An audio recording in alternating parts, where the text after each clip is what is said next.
Good evening. A man has now died following a fiery crash on the Lakeshore last night. A crash a first responder described as one of the worst of his career. Bystanders and first responders worked to free the man from the flaming wreckage. Sadly, he died of his injuries earlier today.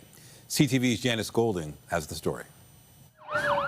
You can hear the sirens from the emergency vehicles. Police and firefighters scrambling to tackle the fire while trying to keep horrified bystanders away from the flames. Hyundai Veloster was traveling at a high rate of speed eastbound on Lakeshore Boulevard west of Colburn Lodge Road.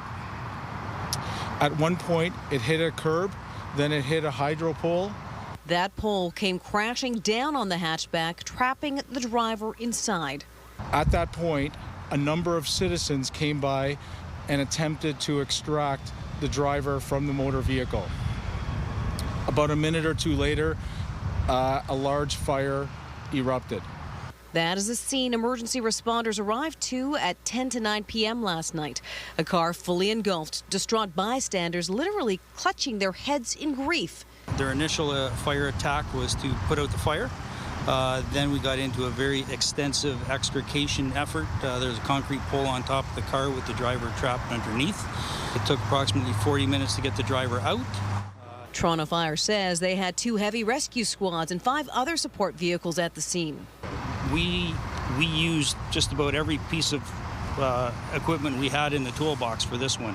Like I said, airbags, cribbing, jaws, rams, struts, saws, sawzalls, everything. This was pretty horrific. A 24-year-old man would be rushed to hospital in life-threatening condition. Unfortunately, he would die of his injuries today. The platoon chief actually told reporters on the scene that this was one of the worst crashes he'd seen in his 37 years on the job. Toronto police are now asking anyone who may have been in the area and recorded dash cam video to contact them to help collision reconstruction experts at Traffic Services. Janice Golding, CTV News.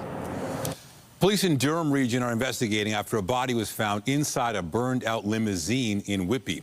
Officers were called to assist firefighters just before 9 this morning for a vehicle fire in a parking lot on Consumers Drive east of Brock Street. While putting the fire out, firefighters found a dead body inside the vehicle. The coroner and investigators from the Ontario Fire Marshal's office have been called in. Police say at this point there's no concern for public safety. And police have identified the victims of a double fatal shooting in Riverdale Tuesday night. 18-year-old Quentin Caza, seen here, and 20-year-old Jeremy McNeil were fatally shot while sitting inside an SUV in the area of Logan and Bain Avenues shortly after 11 p.m. Police have said they're looking for 2 suspects who were dressed in dark clothing, but no other descriptions have been provided. Anyone with information is asked to contact police. Dramatic video from police in York region. It shows an armed robbery of a cell phone store inside a busy shopping mall. 2 of those charged are minors. CTV's Sean Leithong is live tonight in Vaughan with the details. Sean. Well, Michelle and Nathan, it was a week ago, Thursday night, when the 3 people entered the store looking to commit a robbery, but they actually leave with nothing in hand. Now, we have some video, as you mentioned, the dramatic video of the incident. You can see the 3 men entering the store. They have bags, masks on, and believed to have gloves on as well. And according to York Regional Police, they believe one of them is holding a firearm. And they get into an altercation with the security guard who's standing out front of the Rogers store inside the Vaughan Mills Mall. And shortly during the altercation, the security guard actually tries to fight back, drawing his baton, but is eventually taken to the ground before the 3 people flee. As I mentioned, they didn't take anything, but they had demanded to be let into the safe inside the store before they took off. Now, York Regional Police say they took off in a black car that was driven by a 4th person. And then it was this Tuesday that they say that police were able to locate the car that they believe was stolen, and they followed it to Guelph, where 3 people entered another cell phone store in Guelph, and they believe with the idea of attempting a robbery. In that circumstance, they had weapons, they had gloves, they had masks on as well. Here's more from York Regional Police. This is such a brazen offense that anytime something's going on like this, we want to make sure that we're highlighting the good work of our hold-up unit and making people aware to, if you have these stores, whether it's a jewelry store, whether it's a cell phone store, make sure you're taking all the precautions you can. And again, very fortunately, in this case, it was only minor injuries that were sustained. Our hold-up unit was able to intervene on another robbery involving these same suspects and took them into custody in Guelph. The three people charged in the incident are a 19-year-old from Mississauga, a 16-year-old from Toronto, and a 14-year-old from Mississauga. They're each facing 5 charges that include robbery with a firearm, robbery, and disguise with intent. Reporting live, I'm Sean Ethong. Nathan, Michelle, send it back to you. Thank you, Sean. Also tonight, renewed calls to cancel the ThermoSpa deal at Ontario Place amid accusations of misrepresentation. Why the province vows to move forward despite the intense scrutiny. But first, a look at the forecast. Here's a live shot of the city. Still comfortable out there. Some sunshine, a good start to the long weekend, and the warm air is going to stick around for the next couple of days. But we are expecting some rain, so bear that in mind if you have plans. Jessica Smith is here with a look at the current conditions. Hey, Jess. Hey, and it won't be one of those weekends where it rains on your parade entirely, but just keep in mind it is going to impact maybe your commute into the start of the day tomorrow. But today, high pressure finally returned. We saw that sunshine out there, and really it has been beautiful from start to finish, and that's not changing as we get ready to step into the weekend, but we do still have a little bit of wet weather to contend with.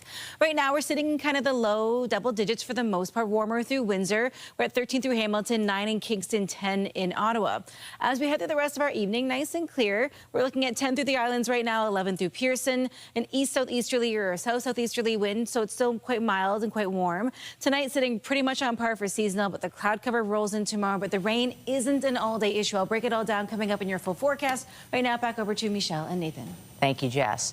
The Ford government has announced new measures to speed up mine developments in Ontario, including the Ring of Fire. The efforts come as the province looks to strengthen its economy in the face of U.S. tariffs. CTV's Queen's Park Bureau Chief Siobhan Morris is live tonight with the details. Siobhan. Well, there was a line in the throne speech earlier this week about the government wanting to do what had been done in a decade in a matter of months. Today, we got a better sense of exactly what they were talking about. It's the kind of groundbreaking the Premier wants to see more of, and soon, setting up mines to extract more critical minerals. Thank you. His government has new legislation trying to make it happen faster. A response, Doug Ford says, to economic pressure from the United States. An excuse. We're doing it because we need to do it. If not, we're going to get annihilated. The pitch is to set up special economic zones where projects like mines in the Ring of Fire would go through streamlined approvals. But there could be other applications. Building a tunnel, for example, along the 401, any major infrastructure project that creates opportunities and economic development. Oil and gas pipelines fall into that category too. Queen's Park is tightening timelines it has control of. We're going to impose a maximum number of days on government to make decisions. We're going to cut down the permitting process by at least 50%. One more. Ford says in the face of stiff competition, change is necessary. President Trump saying, show us $1 billion investment and we'll get permits in 1 year. Folks, this is what we're up against. Working at pandemic speed, as Ford describes it, worries opposition parties. The way it is being done raises a lot of concerns on who is to benefit. Environmental assessments, Indigenous consultation and consent, worker health and safety is not red tape. Some First Nations worry about fast-tracking development in the Ring of Fire where their communities are located. The government insists going to a model where Indigenous people are consulted on the whole project rather than one permit at a time. Makes the duty to consult easier to perform. First Nations are not involved in a variety of different across government processes and focus on the things that we have common interests in and consensus. But for the NDP's deputy leader, whose home falls within the Ring of Fire. When we talk about duty to consult from this government, they do the bare minimum, and that's not good enough. This bill also includes the possibility of fast-tracking future work at Ontario Place. The government is contractually obligated to have construction work there substantially started by January 1st. At Queen's Park, Siobhan Morris. Nathan, back to you. Thank you, Siobhan. The fallout from a New York Times investigation into the province's deal to redevelop Ontario Place continue today. Opposition parties suggesting further investigation needs to be done into allegations of misrepresentation by the company that signed the deal to develop a spa on the site. CTV's Allison Hurst has the details. Treatment of the Ontario Place deal between the province and Therma Group is under the microscope. They have been scammed. The outrage follows a New York Times investigation accusing Therma Group of misrepresentation in its quest to win the bid to build a spa on the West Island. According to the article, Therma falsely presented itself as an industry player that operated as many as half a dozen spas in Europe. In fact, it had built and operated just one outside Bucharest, Romania. And as it pitched its vision for Toronto, Therma's finances appeared to be shaky. I would say alert probably the RCMP. I mean, they've already got an investigation underway into the Greenbelt fiasco. This seems to us to merit another criminal investigation. The article published yesterday prompted Premier Doug Ford to promise he'd review the deal to ensure it passed the smell test. I'm very satisfied. We looked into it, and it was clear as day. The auditor looked at it. You had the integrity commissioner look at it. You had everyone in the world look at this. We're moving forward. This deal does not pass the smell test, and they had less than 24 hours to do that due diligence that they should have done upon the warnings of the Integrity Commissioner and the Auditor General. A statement to CTV News from Therma Group says the claim that Therma Group misrepresented itself is simply untrue. Therma Group and the Wound Companies and Wound Foundation have had a long-standing and formalized relationship, which enabled the development of Therma Bucharest and future projects of this nature with the use of the concept and the sharing of staff and operational expertise. The city never approved the zoning or gave land. The province passed legislation to do both. It's their deal. We have not seen their lease. The government signed a 95-year lease for Therma to build at the Ontario Place site, which will also have a water park and a new Ontario Science Centre. Last night, the group Ontario Place for All that's been trying to stop the development held a community meeting. They have only had one spa that's been successful in Europe, but they claim to have many more. So it looks like our provincial government was hoodwinked. This prompting renewed calls to cancel the project. Allison Hurst, CTV News. Now to a new plan to help keep the city's manufacturing sector running during the tariff fight. The CTV's Mike Walker reports it involves deferring property tax to allow businesses more options to keep operating in the face of U.S. tariffs. Up to 2,500 pairs of glasses roll off the assembly line daily at this North York plastic factory. But amid the trade war, the largest independent optical lens manufacturer in the country is already seeing its customers scale back orders. Because of the tariffs from the United States, the consumer doesn't know what they're doing right now in terms of where to allocate their funds. The president of Plastic Plus, a family-run business that employs 80 people, says that uncertainty is affecting expansion plans. We're not able to expand as quickly as we'd like to. If our customers were a lot busier and we picked up sales here, there's no reason why we wouldn't hire another 5-10 people. Manufacturing among the hardest hit sectors by tariffs, and now the city will defer industrial property taxes for 6 months for affected businesses. This program will give businesses more flexibility. It will help with cash flow, and it will provide some immediate relief. A measure meant to protect jobs, part of Toronto's tariff response plan recently approved by council. More than 2,000 companies are eligible for the tax deferral. That they would be able to demonstrate that sales volume is down, exports to the U.S. are down, profitability is down. So it's making a case to the city. The deferral will be in place from June 1st until November 30th. It helps us buy things more in bulk. It helps us service some of our chains we do business for. We always need cash here, and having a little extra cash flow will definitely help. After the 6 months, manufacturers will have to pay the balance, but if a business can't immediately afford the deferred taxes. So we will absolutely evaluate in a few months' time. We'll see what President Trump lands on. We don't know at this point. The city is projecting 200 companies, or about 10%, will apply for the tax deferral. Mike Walker, CTV News. Dozens of demonstrators gathered to oppose Toronto's proposed bubble zone bylaw. The bylaw is aimed at protecting vulnerable institutions from protests, but some say its very idea is anti-democratic. CTV's Beth McDonnell reports. Outside Toronto City Hall, music, cupcakes and candles celebrating 43 years of Canada's Charter of Rights and Freedoms coincided with a rally raising concerns about a proposed bubble zone bylaw. It has the potential to limit how people can protest and how people can express. You know, we are right now in an area that would be deemed, that could potentially be deemed as a place where people can't protest and rally, and we wouldn't be able to have this fun little birthday party. The bylaw aims to address the impact of protests on sensitive locations like schools, places of worship, and cultural centers.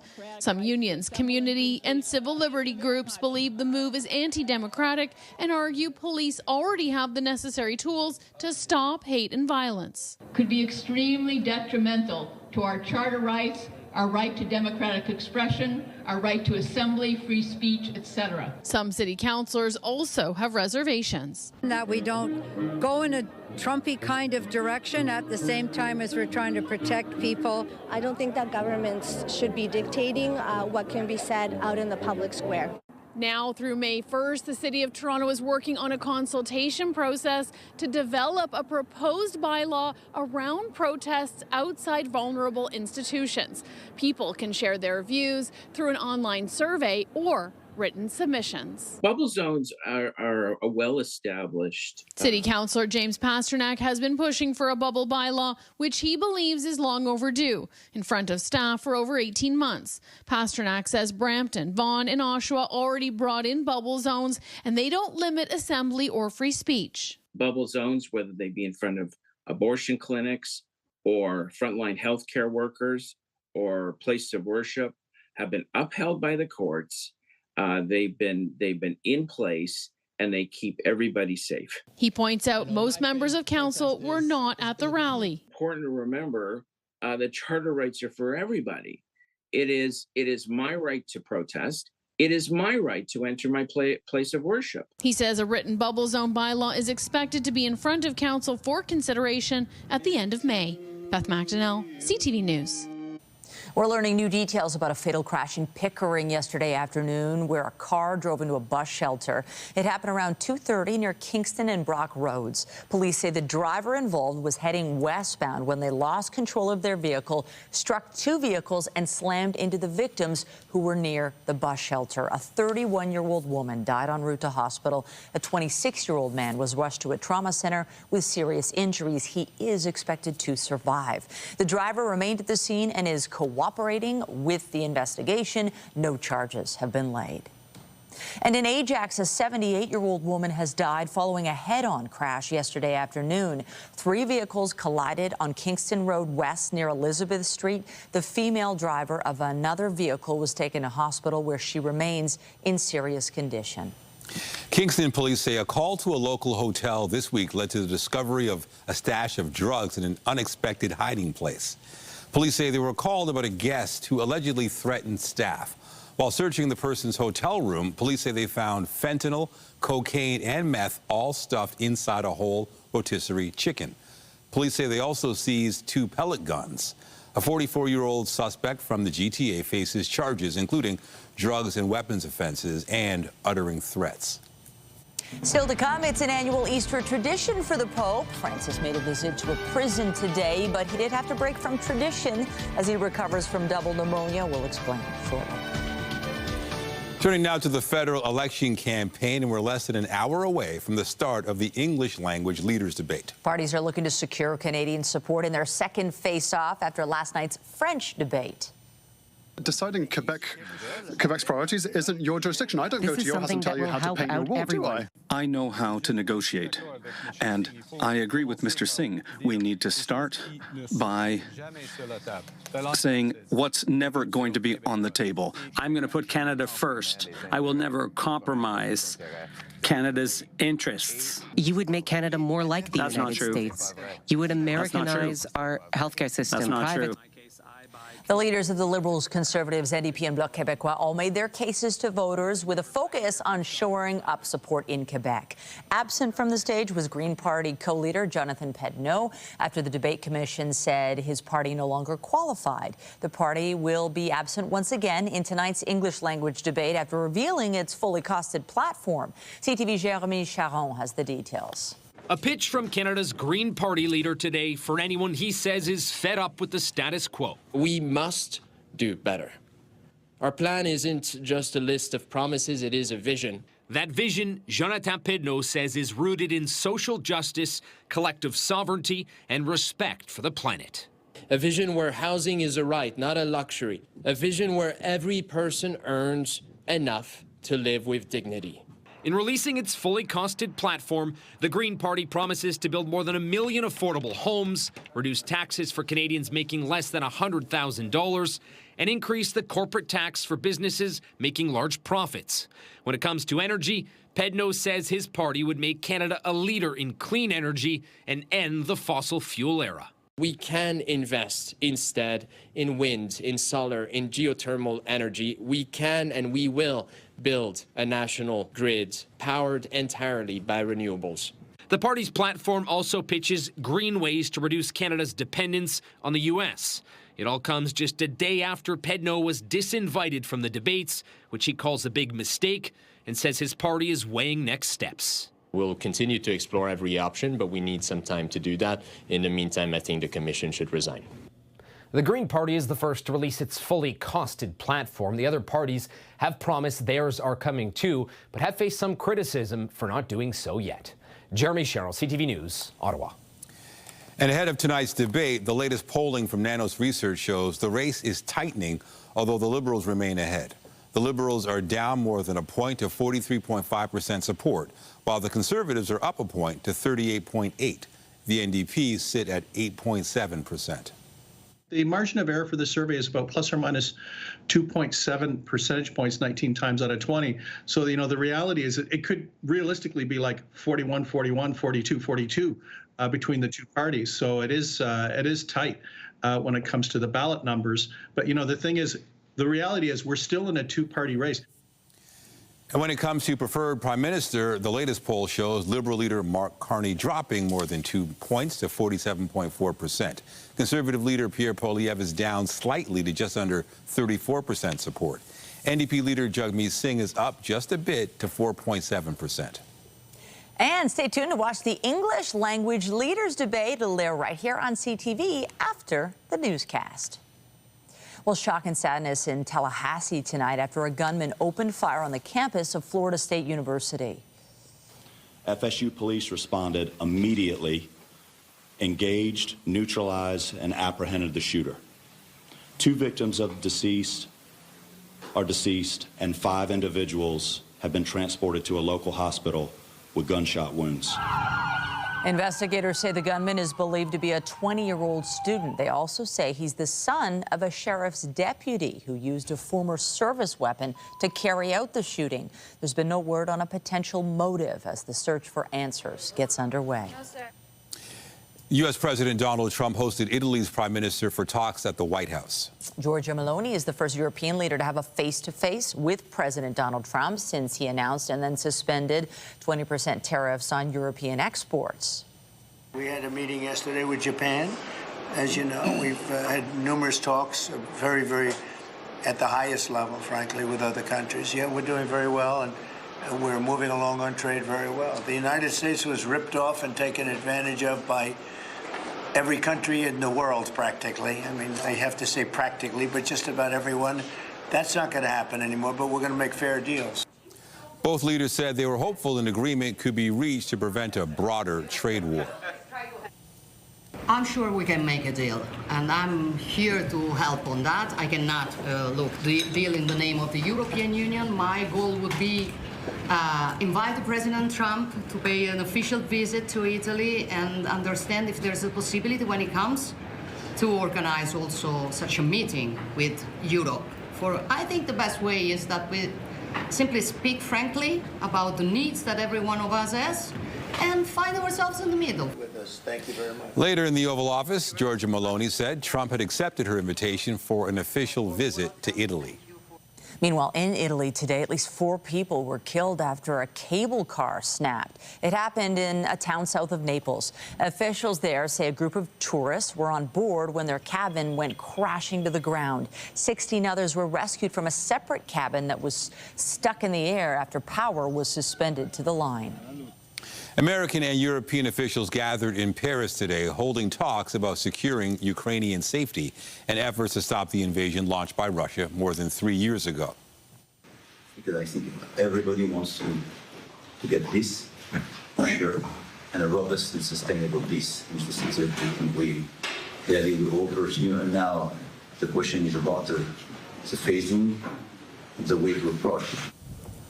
U.S. Secretary of State Marco Rubio said the American delegation is looking to secure real, practical solutions to end the Russia-Ukraine war. He said he conveyed that same message directly to Moscow. More talks about the role Europe might play in the event of any pause in hostilities are set to happen in London next week. And in Gaza today, officials reported at least 23 people killed in Israeli airstrikes across the territory. Israel has stepped up attacks since the collapse of a ceasefire last month, saying it's targeting Hamas militants. The country is also maintaining a blockade on food and other supplies going into Gaza, prompting warnings of a renewed humanitarian crisis. Israel has demanded Hamas release more hostages and agree to eventually disarm before any ceasefire. Hamas says it won't do that, and it wants Israeli troops to withdraw. Pope Francis made a surprise visit to a Roman prison today in what's become a pre-Easter tradition. There was a burst of applause as the Pope arrived. The 88-year-old is still recovering from double pneumonia that left him in hospital for weeks. He said he regretted he couldn't take part in his annual custom of washing inmates' feet, but he still led a Holy Thursday prayer. A washing of the feet ceremony also took place in Jerusalem as Orthodox Christians mark the start of Easter holidays. The ceremony mirrors the biblical story of Jesus washing his disciples' feet. And this marks a rare year where Easter falls on the same date for Orthodox and Catholic Christians. Coming up, soccer history is about to be made in the city. Toronto's first pro-women's club ready to take the field this weekend. Still ahead, we check in with one of the women on the AFC roster. And I'm Pat Foran. Coming up on Consumer Alert, squirrels are cute animals, but they can also cause significant damage to vehicles, chewing through wires and building nests in your engine compartment. One family says they've tried everything, but their vehicle keeps getting damaged. I'll have that story. That's just ahead. We do have some rain to welcome in the long weekend, but it's not a washout of a day. You'll still be able to get out and enjoy the weather, but it warms up really quickly. And as we head into the late afternoon, early evening, we climb into the 20s. Coming up, I'll have a full look at your long range forecast. All those details after the break. Squirrels are lovable creatures, but while they're cute and perhaps amusing to watch, they can cause serious damage to vehicles. In the spring, many are looking for places to build nests, and if they end up under your car's hood, it could lead to a hefty repair bill. Here's Pat Foran and a Consumer Alert. Pat. Thanks, Michelle and Nathan. Some of the wires in the engine compartment are made with materials that squirrels love to chew on. It can lead to repair bills of hundreds or even thousands of dollars, and it's damage not covered under warranty. In this Burlington driveway, you can see squirrels around, and then under this 2024 Chevy Traverse, they're constantly building nests in the engine compartment and chewing wires and other critical car parts. Laura Edwards says recently when she was driving the SUV, it began to malfunction. The electrical was off, so we got into the driveway safely, opened it, and sure enough, the squirrels had been in. She's frustrated because she used to own a 2020 Traverse that squirrels caused thousands of dollars of damage to. It got so bad her repair shop told her she was better off without it. It was ongoing with that car until it got to the point where the mechanic said, get rid of it. Edwards hoped the new vehicle wouldn't have the same issue, and it didn't for about a year, but then it started again. They make a disastrous mess. They chew the wires. They put in leaves, branches, you name it. We've done stories in the past of squirrels and mice chewing wires, hoses, and other engine components, leading to huge repair bills. Many car manufacturers use materials that rodents like to chew on. A lot of cables are actually made from an organic material, which is actually appetizing to the squirrels, which is kind of why they might be chewing on them. Johnny Marks with SWAT Wildlife says spring is also a time when squirrels are more likely to end up under your hood. A lot of these animals are looking for a place to give birth. And if you have a sitting car that isn't being operated on, that's very suitable. It's advisable to check under your hood often to make sure nothing is building a home there. You can purchase rodent repellent sprays, tapes, and devices, but it's not clear how well they work. Edwards just had to pay another $500 to repair more wires and just wants the squirrel problem to go away. There has to be something out there that works. And if anybody knows what that is, please let me know, because I'm at my wit's end. And parking in your garage can help keep those squirrels away, but even that's not a sure thing. If you have a suggestion for Laura that's worked for you, let us know, and we'll mention it on a future Feedback Friday. On your side, I'm Pat Foran. If you have a consumer story idea, email us at alert@ctv.ca. Oh, well, those squirrels aren't hiding under hoods today because the weather is glorious. This is what we want from spring. You've been waiting for a while for this. It actually felt like spring today with the sunshine as well and the warm temperatures. At least that's going to continue. Listen, it passed the vibe check with the weather today. It was so nice outside, and we stay even warmer into the weekend. Still some rain to contend with, but it's not a wash. So if you do have outdoor plans, maybe an Easter egg hunt planned, you'll still be able to do it. You just have to kind of watch for those breaks in all the rain. But really and truly, it has been one of those picture-perfect spring days that we've been waiting for quite some time, thanks to high pressure moving in. And still, we have lots of sunshine because at sunset time now after 8 p.m. So you still have lots of daylight left to enjoy as we get ready to wrap up the work and school week before we head into the long weekend. We are looking at a change in the winds, and we're holding on to some really warm weather as we go right throughout the weekend, but it comes at a bit of a price with some active weather with two different systems making their way through. Right now, sitting at 11 degrees here in the city, 14 through Windsor, 10 in Ottawa, even up through areas in Timmins, through Red Lake. We're holding on the positive side of things, and it stays really nice tonight and into the day tomorrow, at least with our temperatures. Spot on for seasonal, almost right across the board, but we are watching for showers to begin in that southwestern corner, and they move their way across. But tomorrow, it's not record-breaking, but it's in that range. We'll be at about 22 degrees for the daytime high. Bit of a ridge in the jet stream, a surge of really warm southwesterly winds, and we're climbing into the 20s for a good portion of southern Ontario.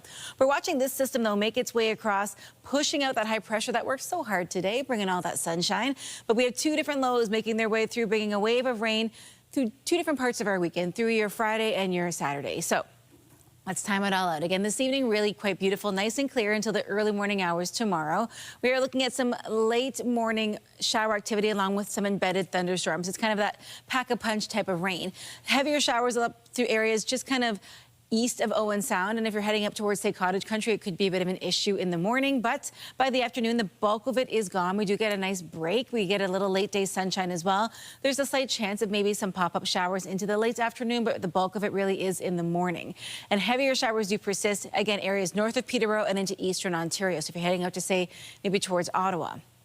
For us here in the GTA, the second round comes really early in the morning on Saturday. And then as we head into the late morning, again, there's another little pop of showers, and then we get a break into the afternoon. So your shower activity really through tomorrow and through Saturdays in the morning, and then you get a nice kind of window in the afternoon with some sunshine. Not a brilliantly sunny day, but nonetheless quite beautiful.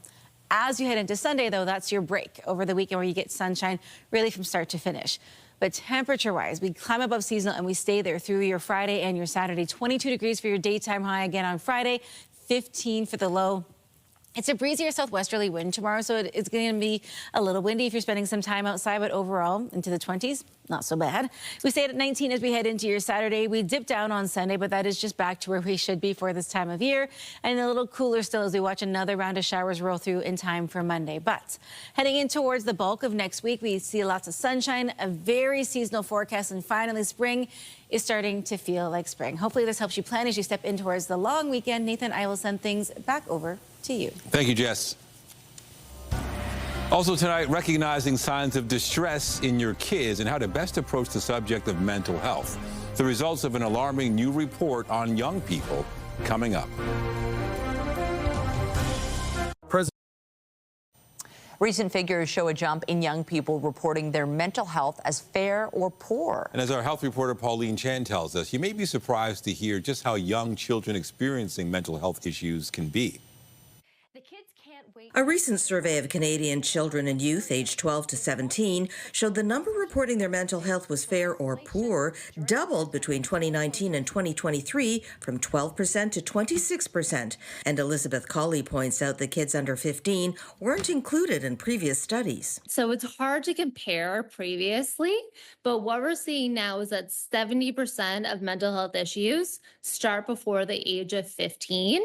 And even then, fewer than 50% of young people are getting the support that they need. Colley says patients can be as young as 5. It really relies on parents and their mental health literacy, and then very young children to have the language to be able to speak about what they're experiencing, and then parents to recognize it to get them the help that they need. And parents of young children need to watch for certain signs of distress, a change in sleep habits or in eating habits, not wanting to be with their friends, or other changes in behavior.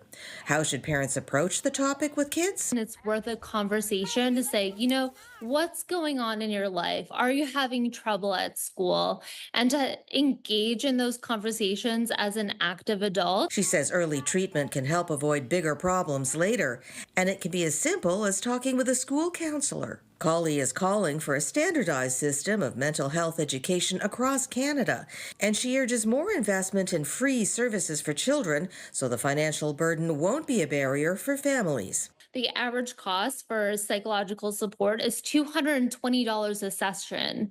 That is a huge burden on a family. And she has a message for voters in the upcoming election. My call to action would be that the federal government actually recognizes the importance of youth mental health, the social, economic, and personal impact that this has on young people and families. Pauline Chan, CTV News. It's perhaps not a big surprise. The sequel to Fire Festival has been postponed with the future of the event up in the air. The first festival was in 2017 and was considered an epic disaster, with its organizer, Billy McFarland, going to prison for fraud. McFarland is heading up the second attempt, which was supposed to kick off at the end of May, but now needs to find a new location. Tickets have already been selling for months. Attendees have been told they'll be refunded and encouraged to repurchase tickets once a new date is announced. Drake has filed an updated complaint in his defamation lawsuit against Universal Music Group. They not like us. They not like us. They not like us. The dispute centers around Kendrick Lamar's diss track, Not Like Us. Drake previously sued Universal Music for defamation, saying the song includes false allegations about him and encourages vigilante violence. An updated complaint viewed by Reuters now accuses the label of using Lamar's Grammy wins for the track and his Super Bowl halftime performance to further promote the single and damage Drake's reputation. Universal Music said the lawsuit was frivolous and reckless. Well, the official trailer is out for the relaunch of a well-known superhero franchise from Marvel Studios. Are we safe? I don't know. The Fantastic Four focuses on a group of astronauts with superpowers gained during a mission to outer space who are called upon to protect Earth. Pedro Pascal stars as Mr. Fantastic in the new cast, along with Vanessa Kirby as the Invisible Woman, Joseph Quinn as Johnny Storm, and Ebon Moss-Backrack as the Thing. The Fantastic Four First Steps hits theaters July 25th. After the break, gearing up to kick off sports history, AFC Toronto prepares for its inaugural match at BMO Field in the debut of Canada's first ever professional women's soccer league.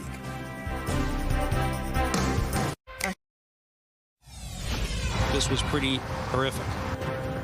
Updating our top stories, a 24-year-old man has died after a fiery crash on Lakeshore last night. Police say a car was traveling east along Lakeshore at a high rate of speed when it lost control and struck a hydro pole. The vehicle burst into flames. Firefighters managed to put out the blaze and extricate the driver. He was rushed to hospital but died earlier today. This is such a brazen offense. 3 people have been charged, including a 16-year-old and a 14-year-old, after an attempted armed robbery at a cell phone store in Vaughan Mills. Security camera footage shows the trio entering a store and getting into an altercation with a security guard. At one point, a firearm is seen. Nothing was taken from the store. We're not able to expand as quickly as we'd like to. Our customers were a lot busier, and we picked up sales here. There's no reason why we wouldn't hire another 5-10 people. The City of Toronto's launched a new measure to help the city's manufacturing sector in the midst of the Canada-U.S. tariff war. More than 2,000 Toronto companies will now be eligible to defer industrial property taxes for 6 months. The move is meant to allow more financial flexibility for companies affected by U.S. tariffs. Remember to keep up to date day and night at ctvnewstoronto.ca by downloading the CTV News app. And if you have a news tip, photos, or video of breaking news, let us know. Consumers are clearly enjoying watching Netflix. The streaming company reported earnings today that matched or beat expectations. B&M Bloomberg's Mirella Fernandez has the details. Netflix did beat expectations, announcing its first quarter results after the markets closed.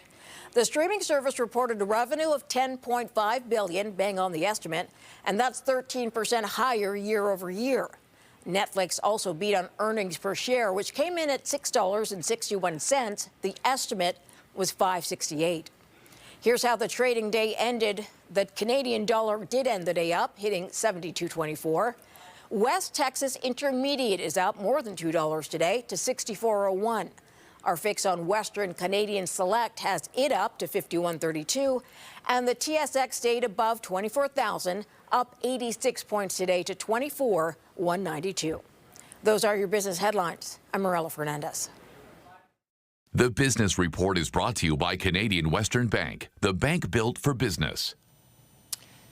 Even more signs this week of the decline in Canadians traveling to the U.S. One of the world's largest travel groups says business air travel between Canada and the United States was down nearly 40% in February compared to last year. A range of industries are pulling the plug on planned trips despite possible fees or lost deposits, with cancellations extending into 2027.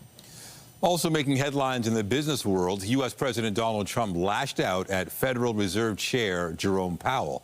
This week, the central bank chief opted to keep interest rates steady, citing uncertainty linked to the president's evolving tariffs policy. Trump has called for an interest rate cut, and despite the Fed's traditional independence from politics, he repeated threats of potentially moving to fire Powell. Oh, he'll leave. If I ask him to, he'll be out of there. But I don't think he's doing the job. He's too late, always too late, a little slow, and I'm not happy with him. I let him know it, and if I want him out, he'll be out of there real fast, believe me. The supply and President Trump first nominated Powell for the position in 2017, and he was appointed to another term by Joe Biden in 2022, ending in May of 2026. To sports, the Maple Leafs will wrap up the regular season tonight against the Detroit Red Wings as they get ready for the Battle of Ontario in the first round of the playoffs. Here's Matthews back with a back in front, they score! Mitch Marner's. Toronto coming off that 4-0 win over the Buffalo Sabres Tuesday night to clinch the first Atlantic Division title in team history. The Leafs take on the Senators in the playoffs. The first game of the series is scheduled for 7 p.m. Sunday at Scotiabank Arena. And on the pitch, Canadian soccer history was made yesterday as the Northern Super League action kicked off in Vancouver. Canadian midfielder Quinn decided the game on a penalty kick in the 22nd minute, with the Vancouver Rise beating the Calgary Wild 1-0 to win the first match in the league's history. The NSL is Canada's first professional women's soccer league. AFC Toronto will play its season opener Saturday at BMO Field against Montreal.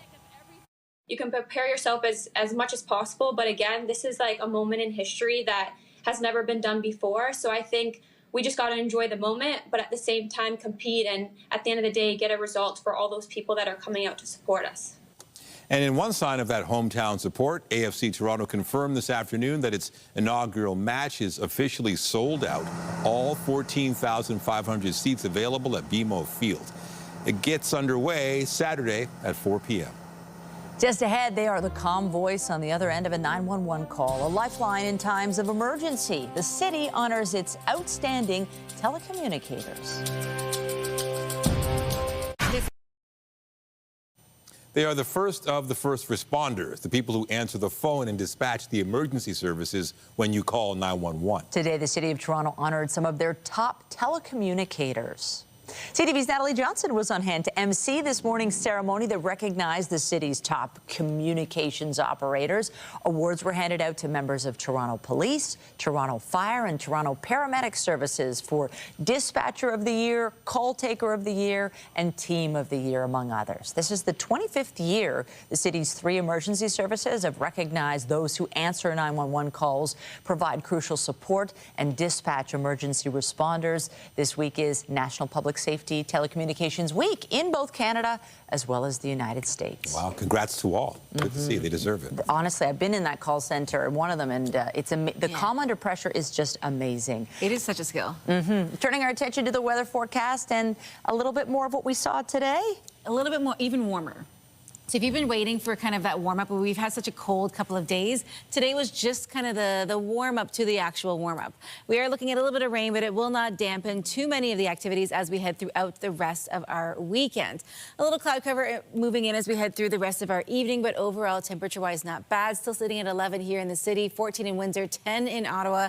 And looking ahead to the weekend, all I see is 22 degrees. It is going to be nice. That's right, you better whistle. Great. But the good news is the rain is only in the morning for for Friday and Saturday, and then by Sunday, the sun is out. But it's a beautiful weekend. Enjoy. There's so much to like. Thank you, Jess. That's it for us. But be sure to join Omar Sachedina tonight at 11 for CTV National News, followed by Zoraida Alman with our next local newscast at 11:30. In the meantime, our coverage continues anytime on CP24 and at ctvnewstoronto.ca. For Jessica Smith and the whole team here at CTV News, thanks for watching. Have a great night.